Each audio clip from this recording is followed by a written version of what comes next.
Friedman's remarks are based on the recent media impressions of how Anna Hazare has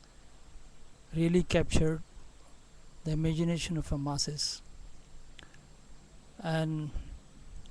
how he has been able to concentrate on one single agenda of anti-corruption, giving the movement a sense of purpose and a sense of direction. However, the way some of the information that is emerging either by the friends or foes directly links to the movement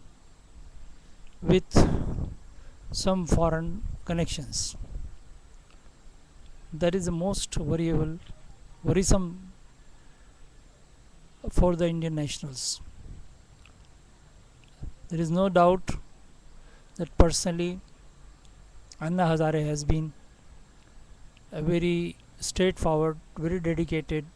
very honest person who has dedicated all his life to one single agenda of anti-corruption, mostly centered on the Maharashtra state government's ruled by practically all parties against whom he has been agitating, and invariably his stand was vindictive, and he was successful in getting the ministers to resign on the mere suggestion of corruption, and that is had been his one of the most stellar achievement throughout his career. The group that took him from Maharashtra's small village of Ralegaon Siddhi to national stage and to New Delhi is supposed to be rather very reform minded, but the way they were able to mobilize the masses as well as the media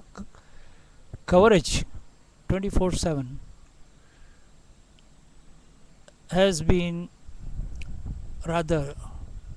enigmatic to most of the people in public life.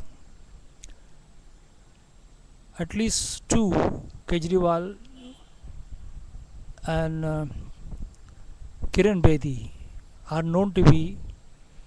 associated with Magsaysay Awards of Philippines, which have direct connections with either, I'm not sure whether Rockefeller or Ford Foundations of America, who had been, investing in these areas to push up leadership in the right direction. Now, if this is the new leadership that is coming forth, one has to raise questions as to how much the Americans are involved in the whole movement and where they want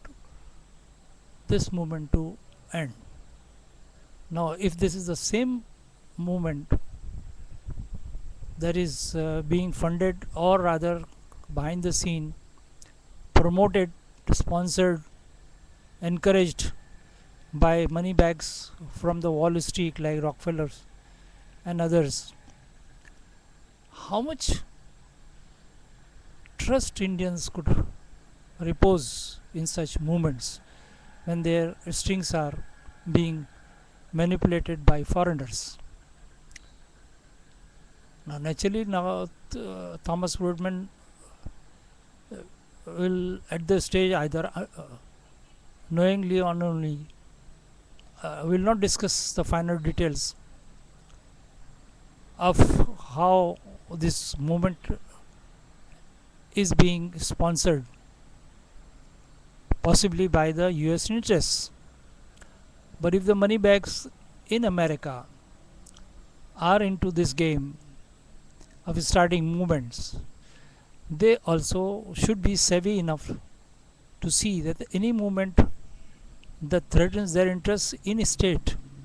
United States itself, can be manipulated to disperse, and that will impact the recent movement of Occupy Wall Street. So there has to be some comparative uh, discussion of how Anna Hazare's movement and the Occupy Wall Street, though look similar, were still being in origin coming from a very different uh, stakeholders.